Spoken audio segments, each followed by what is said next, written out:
Channel 6 mobile app is now even better. Download it today. We will have a brief cool down tomorrow. I'm calling it a wedge weather Wednesday, and that means temperatures will vary anywhere from highs in the upper 50s all the way through the mid 70s, but it won't last for long. All of us will be much warmer as we go into the end of the work week. I'll have all the details coming up. Now on News Channel 6 at 6, trying to figure out the fate of an Augusta landmark. City leaders discussing the future of the First Baptist Church building as your news at 6 starts now. Live from Television Park, this is WJBF News Channel 6 at 6. Good evening, everyone. I'm Jenny Montgomery. I'm Brad Means. Thanks for joining us. Coverage you can count on begins with the birthplace of the Southern Baptist Convention. Augusta commissioners trying to decide what to do with it. The owners of the former First Baptist Church building on Green Street have applied for a demolition permit. George Escala has the story. For the old First Baptist Church on Green Street, the Historic Preservation Commission has one goal: get the owner to stabilize the building. All we're concerned about is him mothballing the building to make sure it doesn't deteriorate any further. That's it. At a hearing in January, the HPC cited owner Joe Edge for numerous code violations. But for some commissioners, it's the HPC that's the concern. There seems to be some power issues to me in terms of board members, and so we'll listen, but I'm encouraging this commission to take a holistic look at that HPC. The HPC was at Tuesday's commission meeting to answer questions about its decisions to cite the owner, but instead commissioners were questioning HPC members' conduct at that hearing. I'm sitting out there listening, and I felt like it was personal, and I thought to myself, who else has been done like this?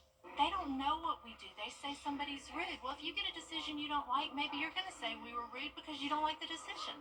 One decision commissioners will likely be making is whether to allow the old church to be torn down. But if we can preserve it, I'm with it. But if he said there's no way he can keep it, I side with the owner because it is his building.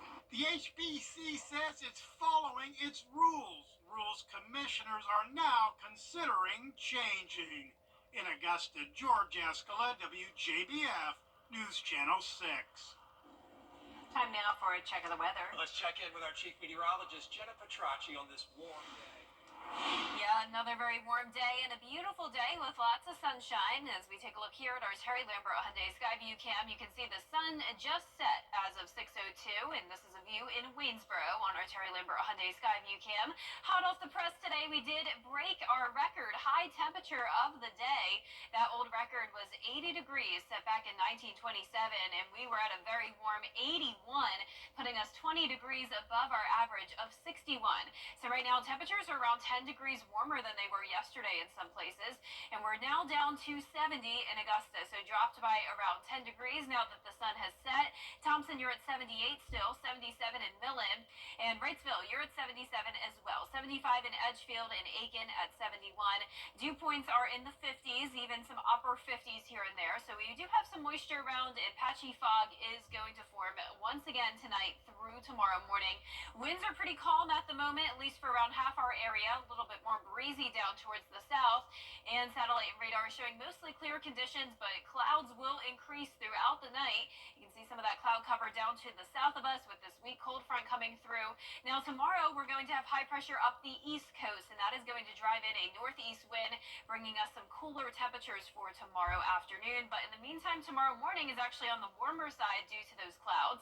We'll be only going down to around 49 degrees at the 7 o'clock hour, and then we will only warm up to the upper 60s tomorrow afternoon. So over 10 degrees cooler than it was today, but we're back into the upper 70s very quickly on Thursday, 80 degrees on Friday. And notice there are some chances of rain over the next few days. I'll have a look at your future cast for that coming up, so stay with us, but back to you.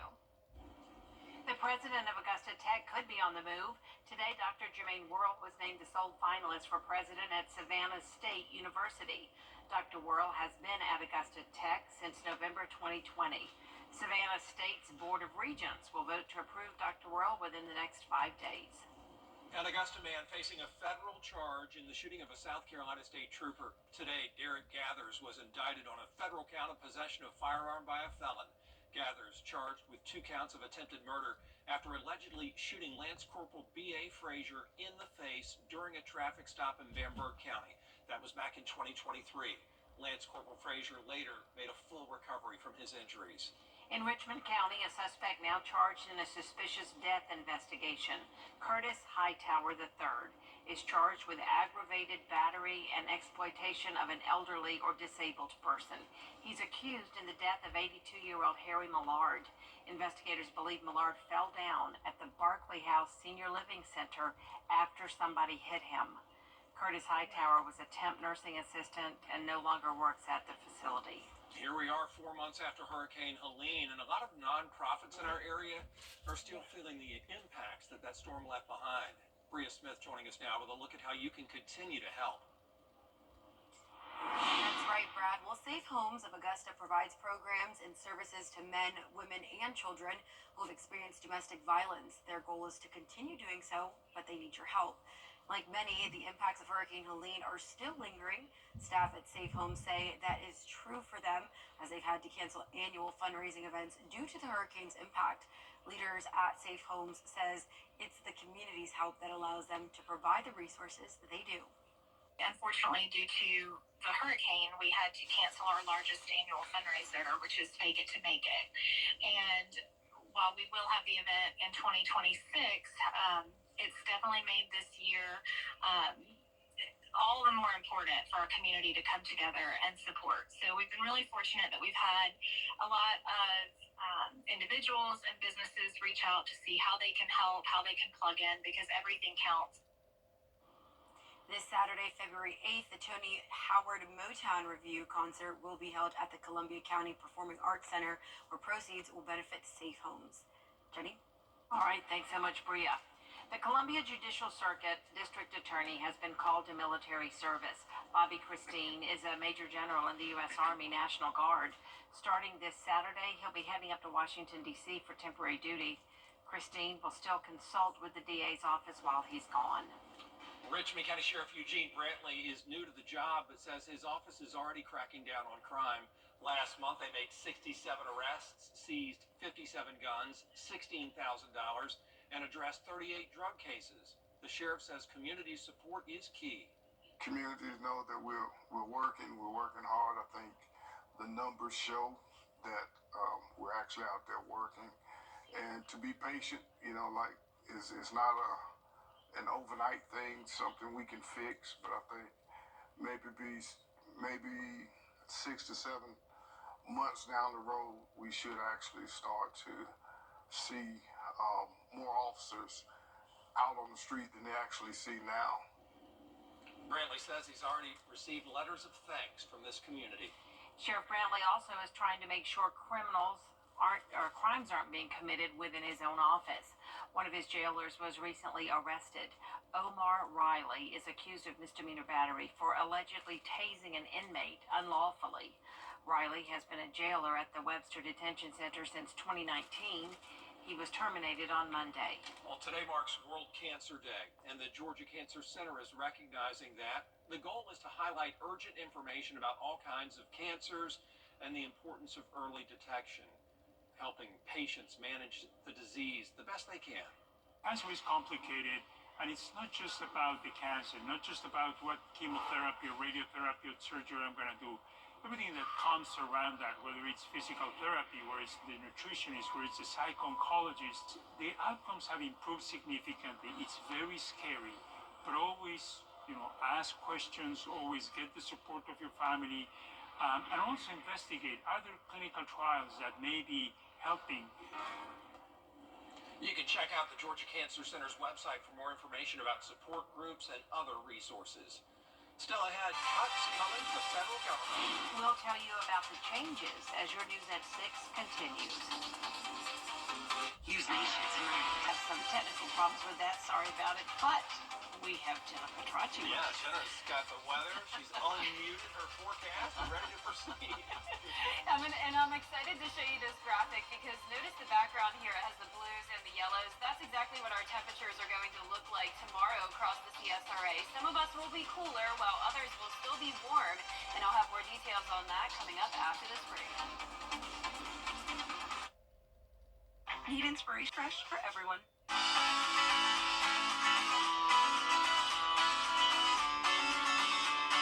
Follow News Channel 6 on Instagram.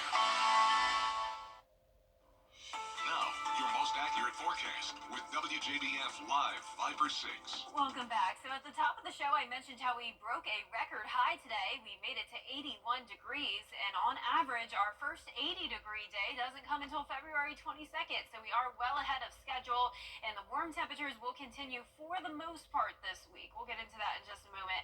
But right now on our Terry Lambert Hyundai Skyview cam, we do have some more clouds moving in, but overall still mostly clear out there with temperatures now around 10 degrees cooler than they were just an hour ago. We're sitting at the 70-degree mark in Augusta. The sun has set. Dew points are in the low 50s. Winds are calm at the moment, and a lot of us are in those 70s. But Washington, you're at 69. Louisville at 75 still. Barnwell, you're set at 72 degrees. 71 in Aiken and 70 in Sylvania. We have this weak cold front coming through. Cloud cover down towards the south of us with high pressure in control. Now tomorrow, high pressure is going to be up the east coast, and that is going to drive in a northeast wind. And it's going to be the battle between that high pressure and the southerly flow coming in behind a warm front. So that means our temperatures are going to be split. Some of us are only going to be topping off in the upper 50s for highs, while others climb into those low to mid 70s. So here's a look at the map for the entire CSRA. So pay close attention to where you're located. Saluda, I'm going with a high of 57. Even those low 60s as far south as Aiken County. So pretty much all of north of I-20 will be in the 60s. Down towards the south will be in those low to mid 70s. So some of us will still have a warm day, but all of us will be mostly cloudy, and we could see some mist throughout the day and then more showers moving in at night. So here's a look at our feature cast. Still mostly clear tonight, but clouds take over overnight along with some patchy fog possible. There goes the warm front to our north. Then by Wednesday at 11 o'clock in the evening, more widespread rain is possible. Still won't amount to much, and it's out of here by early Thursday morning. Now we will still have some lingering clouds Thursday. That'll keep our temperatures a few degrees shy of the 80-degree mark, but nonetheless, it will still be pretty warm on Thursday. We have a huge cool down coming in though early next week. So if you do like the cooler temperatures, tomorrow's just a little preview of that. Next week, our highs will be dipping all the way down into the 50s, more widespread across the CSRA, along with cloudy skies and some rain chances. You can see that here on our high temperature graph. We're going all the way up to 80 degrees on Friday, pretty much right near it over the weekend, and then dropping down to the mid 60s on Monday, upper 50s on Tuesday. So our 10-day forecast is showing a beautiful end to the week. We do have those rain chances, but only around a 10 to 30% chance. Then starting Monday of next week, those rain chances will increase with the cloudy skies and the much cooler temperatures. Now, congratulations to today's umbrella winner. That is Tracy Peppers from 96, South Carolina. And fun fact, 96 is up in Greenwood County, which I never knew we had viewers in Greenwood County, but we actually do. Yeah. Greenwood, it's like split. It's half the Greenville market, half us, but 96 is good people. Good to see a winner from there. Tracy's the sweetest. She messages me a lot on Facebook, so congratulations, Tracy. Love Trace. All right, North Augusta city leaders, speaking of South Carolina towns that we love, are giving another update on progress when it comes to Helene cleanup. Debris trucks making their second pass around town, about halfway finished with that, and they see the light at the end of the tunnel now. We are currently working a small neighborhood south of Walnut Lane, close to Route 25. It's circled in blue, and we should have that done in the next couple of days. I would certainly feel comfortable telling you that by the time we meet again, we'll be well over halfway for our city-owned streets into February. And Belvedere, South Carolina, get ready. The next priority is to get those debris trucks to your streets. Up next, the Augusta University baseball program debuting its new stadium in front of home fans. Hear from one baseball family on what it means to have those upgrades. Stay with us. Molly Lee. You can't always choose the weather, but you can choose your weather app. Go with the most accurate and most trusted, the Live Viper 6 mobile app. Download it today. Now, WJBF sports coverage you can count on. The Augusta Jaguars baseball team not only kicked off their season against Erskine College, but they also debuted their new and improved stadium. The Jags return home after a 4-game road trip at St. Leo University in Florida. Now, for the very first time this season, fans can sit and actually enjoy the game in the stands versus bringing their own lawn chair. Now, these fans, they range from family members, friends, longtime Augusta U fans. Also, definitely doesn't hurt that it was prime baseball weather today as well, and one family is in their second year cheering on the baseball program and can really feel the night and day fan experience from last year. It's a lot better. It's great to see the school investing into the program. I think that's been a big thing for a lot of the parents, to see how much that they're putting into the stadium, putting into the fields, putting into the players, and it's a much better viewing experience than it's been in the past. The Jags tied the game up at 1 in the second inning with a sacrifice fly. However, the Jags couldn't seem to get out of that third inning jam. Erskine used a 10-run third inning to break the game wide open, and as of the sixth, they lead it 14-3.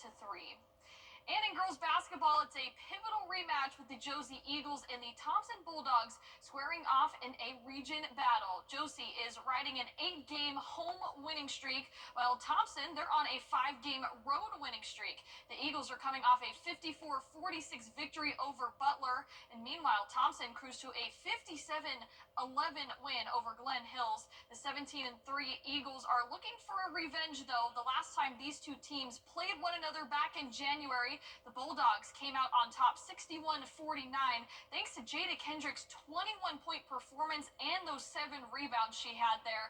And Thompson seeking their 22nd victory on the season. The game tipped off at 6 p.m., but we will have that post-game recap and reaction at 10 and 11. And over to the Palmetto State, the North Augusta boys are sitting at 18-1 on the season. They're coming off a 68-45 win over the Aiken Hornets last Friday. The Yellow Jackets have now won 9 matchups by 20 points or more this season. Meanwhile, South Aiken is coming off a 65-45 victory against Gilbert. Tip-off set for tonight at 7:30 p.m. Jordan Phillips, our producer, is a South Aiken grad. North Augusta was y'all's biggest rival, right? He's saying yes. Yes, certainly. Aiken, of course, the arch rival. Yes. And then North Augusta. North Augusta, though, is really everyone's rival because they're so big, so good. Their facilities are first class. Absolutely, facilities. Yeah, very impressive last Friday when I saw that for the first time. Yes. All right, Tiana, we appreciate you. We'll be right back. Ready to develop more.com/career. Tomorrow will be an interesting day. We'll see temperatures anywhere from the upper 50s through the mid 70s. I'm going with a high of 69 in Augusta. Cloudy skies with some rain moving in the evening. Slight rain chances over the rest of the week. Sunny, though, for the most part Saturday with temperatures around 80 degrees. Then a big cool down next week. This morning, the Senior Citizens Council celebrated the 18-year legacy of an amazing volunteer, Gladys Cook. Ms. Cook retired from a 47-year career in the medical field, then began volunteering in the foster grandparent program. In her many years of service, she influenced hundreds of children, school staff, and families. Congratulations, Mrs. Cook, and enjoy your second retirement. You know, she did an amazing thing. She would have like 15 or 20 students a day that she helped with reading and other things in class. But that was after putting in 47 years, nearly 20 years volunteering with foster grandparents. Oh, she's We tireless. love that. And We she love is that. a treasure for sure. Thank you, Jenny, and thank you for watching. We're back at 7 after World News Tonight. And then we'll see you again for News Channel 6 at 11. Have a great evening.